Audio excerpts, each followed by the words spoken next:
গতকাল সন্ধ্যা ৬টায় প্রধান বিচারপতি প্রধান উপদেষ্টার বাসভবন যমুনায় গিয়ে ডক্টর ইউনূসের সাথে দেখা করেছেন। বাংলাদেশের ইতিহাসে এই ঘটনাটি বলা যায় এক ধরনের নজিরবিহীন, যে নির্বাহী বিভাগের প্রধানমন্ত্রী বা প্রধান উপদেষ্টা তারা বিচার বিভাগের প্রধান বিচারপতিকে এইভাবে ডেকেছেন। আমার মনে পড়ে না গত ২০-৩০ বছরে এরকম কোনো ঘটনা ঘটেছে। সুতরাং এটা ডেফিনেটলি আউট অফ নর্মস একটা ঘটনা, এইটা প্রথা বিরোধী একটা ঘটনা। আমাদের প্রধান বিচারপতি বেসিক্যালি সাউথ আফ্রিকায় ছিলেন, তাকে সফর সংক্ষিপ্ত করে ফিরিয়ে আনা হয়েছে। তার মানে এটা খুব গুরুত্বপূর্ণ একটা বিষয় যে ডক্টর ইউনূস তাকে ডেকেছেন। এটার তাদের মধ্যে কি আলোচনা হয়েছে এ ব্যাপারে আমার দুটি সূত্র কিছু তথ্য দিয়েছে, তো এটা তো ভেরিফাই করার কোনো সুযোগ নাই। একটা হলো যে 8ই অগস্ট যে 106 অনুচ্ছেদ, সংবিধানের 106 অনুচ্ছেদ অনুযায়ী রাষ্ট্রপতি সুপ্রিম কোর্টের কাছে যে রেফারেন্স চেয়েছিলেন, সেই রেফারেন্সের বৈধতা বা সত্যতা নিয়ে প্রশ্ন উঠেছে। এই প্রসঙ্গে ডক্টর ইউনূস প্রধান বিচারপতিকে জেনেছিলেন যে এই যে অবস্থাটা এখন সৃষ্টি হয়েছে, যে এই রেফারেন্স এইটার ভ্যালিডিটি অ্যাকসেপ্টেবল হচ্ছে না, এটা সত্য মিথ্যা হলে এটার কি সমস্যা হতে পারে, তো সেই বিষয়ে তিনি প্রধানত আলাপ করেছেন। তবে আমি একটু 106 ধারাটা একটু আপনাদের পড়ে শোনাতে চাই, যে গণপ্রজাতন্ত্রী বাংলাদেশ সংবিধানের 6ষ্ঠ ভাগের প্রথম পরিচ্ছেদের 106 ধারা, যদি কোনো সময়ে রাষ্ট্রপতির নিকট প্রতীয়মান হয় যে আইনের এইরূপ কোনো প্রশ্ন উত্থাপিত হইয়াছে বা উত্থাপনের সম্ভাবনা দেখা দিয়াছে, যাহা এমন ধরনের ও এমন জনগুরুত্ব সম্পন্ন যে সেই সম্পর্কে সুপ্রিম কোর্টের মতামত গ্রহণ করা প্রয়োজন, তাহা হইলে তিনি প্রশ্নটি আপিল বিভাগের বিবেচনার জন্য প্রেরণ করিতে পারিবেন এবং উক্ত বিভাগ স্বীয় বিবেচনায় উপযুক্ত শুনানির পর প্রশ্নটি সম্পর্কে রাষ্ট্রপতিকে স্বীয় মতামত জ্ঞাপন করিতে পারিবেন। সো এখানে রাষ্ট্রপতি মনে করবেন, সেটি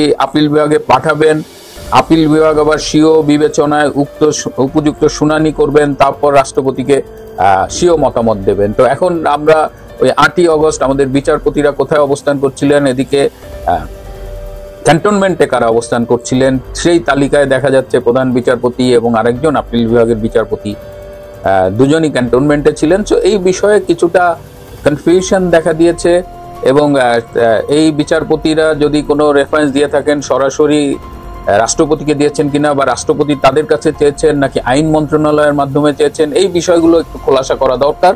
তো এই অবস্থায় ডক্টর ইউনূস প্রধান বিচারপতিকে তার বাসভবনে ডেকেছিলেন এবং এই যে সুপ্রিম কোর্ট যে রেফারেন্সটা দিয়েছিলেন, সেই রেফারেন্সে কিন্তু সুপ্রিম কোর্ট স্পষ্ট বলেছিল যে জরুরি প্রয়োজনে রাষ্ট্রের নির্বাহী কার্য পরিচালনার নিমিত্তে এই অন্তর্বর্তীকালীন সরকার দায়িত্ব পালন করবেন। মানে যেহেতু সংবিধানে অন্তর্বর্তীকালীন সরকার বলে কিছু নেই, সুতরাং তাদের টার্মস অফ রেফারেন্সটা ঠিক করে দিয়েছিল যে তারা কি কাজ করবে। কিন্তু দেখা গেছে যে ডক্টর ইউনূস সংস্কার করার কথা বলছেন, বিচারের কথা বলছেন, নির্বাচনের কথা বলছেন, কিন্তু যে রেফারেন্স এর ভিত্তিতে তারা কাজ করছে সেখানে শুধু রুটিন ওয়ার্ক করার কথা বলা হয়েছে এবং জরুরি প্রয়োজনে।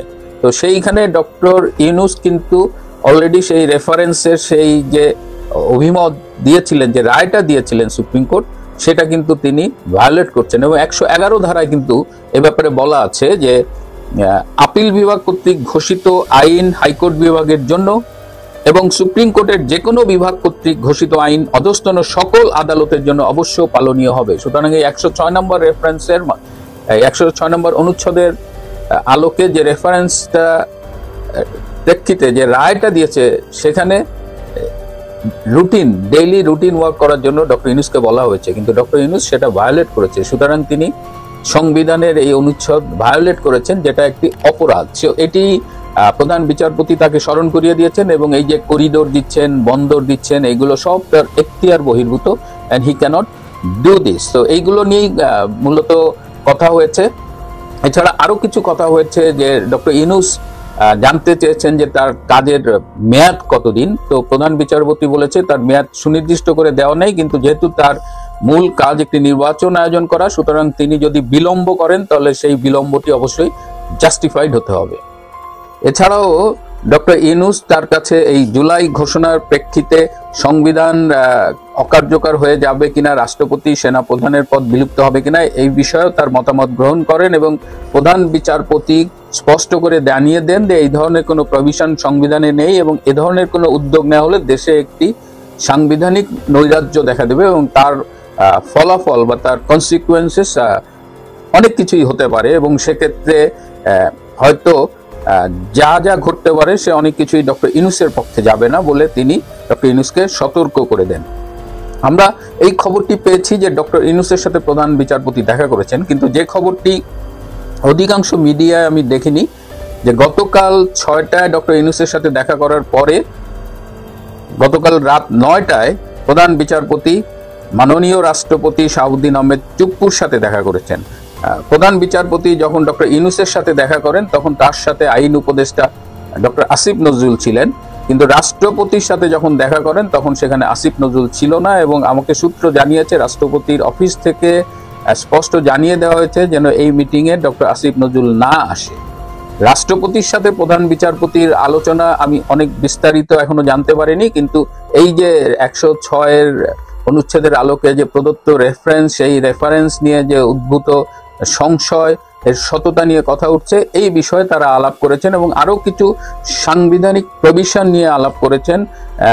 ডক্টর ইউনূস কিন্তু জানতে চেয়েছিলেন যে তিনি যদি চলে যান তাহলে কি হবে, তিনি যদি হঠাৎ করে চলে যান। তো প্রধান বিচারপতি বলেছেন যে if you wants to go or leave he can, সেক্ষেত্রে এই তারা একটা পথ খুঁজে বাইর করতে পারবে সংবিধানের আলোকে, সুতরাং তার চলে যাওয়ার ব্যাপারে কোনো বাধা নেই। কিন্তু রাষ্ট্রপতির সাথে তার আলোচনা বেসিক্যালি ওই 106 রেফারেন্স 8ই অগস্ট ওইটার ঘটনা এবং ওইখানে রাষ্ট্রপতি যে স্টেপগুলো নিয়েছিল ওইগুলো কি লিগাল ছিল কিনা, লিগাল স্টেপস ফলো করা হয়েছিল কিনা, এবং এখন যদি কোনো কারণে প্রমাণিত হয় যে ওইগুলো লিগাল স্টেপসগুলো ঠিকমতো ফলো করা হয়নি বা ওইটা লিগাল জাস্টিফিকেশন, এথিক্যাল জাস্টিফিকেশন, এসব নিয়ে প্রশ্ন করা হয় এবং তাতে যদি দেখা যায় যে এই রেফারেন্সের আলোকে প্রদত্ত রায় এর প্রক্রিয়াগত জটিলতা আছে, সেই ক্ষেত্রে কি হবে, সেই ক্ষেত্রে রাষ্ট্রপতির ভূমিকা কি হবে এবং বর্তমান দেশে যে নৈরাজ্য চলছে সেই নৈরাজ্যে কি হতে পারে, জুলাইয়ের সাংবিধানিক মানে বিপ্লবী সরকার ঘোষণা, জুলাই ঘোষণা বলে যে সাংবিধানিক একটা সংকটের আওয়াজ তোলা হচ্ছে, সেক্ষেত্রে কি ভূমিকা রাখতে পারে, এই সব নিয়ে বিস্তারিত আলাপ করা হয়। প্রিয় বন্ধুরা, এইগুলো আমার দুটো সূত্র থেকে পাওয়া, আমি ভেরিফাই করতে পারিনি কারণ ভেরিফাই করার সুযোগ নেই, কিন্তু আমার কাছে মনে হচ্ছে যথেষ্ট যৌক্তিক। তো আজকে এই পর্যন্তই। তার আগে আজকে দুপুরের একটা ছোট্ট ঘটনা বলবো যেটা আমার কাছে খুব ভালো লেগেছে। আজকে ঢাকা থেকে এক ছোট ভাই ফোন করেছিল, সেই ছোট ভাই গিয়েছিল কারওয়ান বাজারে বাজার করতে, সেখানে গিয়ে দেখেন যে একটি বেল বিক্রেতা, ফলের দোকান, সেখানে তিনি বেল বিক্রি করেন। তিনি নরসিংদীর বেলাবো এলাকার অধিবাসী এবং তিনি বেল বিক্রি করেন। তিনি তার স্মার্টফোনটার সামনে রেখে তিনি রূপান্তরের সত্য আমার এই ইউটিউব প্রোগ্রামটা দেখছিলেন এবং আমার ছোট ভাই জিজ্ঞেস করলো যে চাচা আপনি কি দেখেন, বলে এই অনেকেই তো ইউটিউব করে কিন্তু এই লোকটার কথাবার্তা শুনে একটু মনে হয় যে না উনি যুক্তি দিয়ে কথা বলেন। তো ব্যাপারটা আমার কাছে ভালো লেগেছে। আমার এই অনুষ্ঠানটি যদি আপনি দেখে থাকেন আপনাকে আমার সশ্রদ্ধ সালাম, এবং আমি যে এই শখের বসে শুরু করে এখন যে এটা সিরিয়াসলি করছি, এটা সেই অক্টোবরে শুরু করেছিলাম, সো প্রায় 8 মাসের মতো হতে যাচ্ছে। All credit goes to you my viewers, my audience. তো সবাইকে অনেক ধন্যবাদ। ভালো থাকবেন, সুস্থ থাকবেন, তার চেয়েও জরুরি হলো নিরাপদে থাকবেন আর একটু চোখ কান খোলা রাখবেন। এই সামনের দিনগুলো অনেক ঘটনাবহুল হওয়ারই কথা।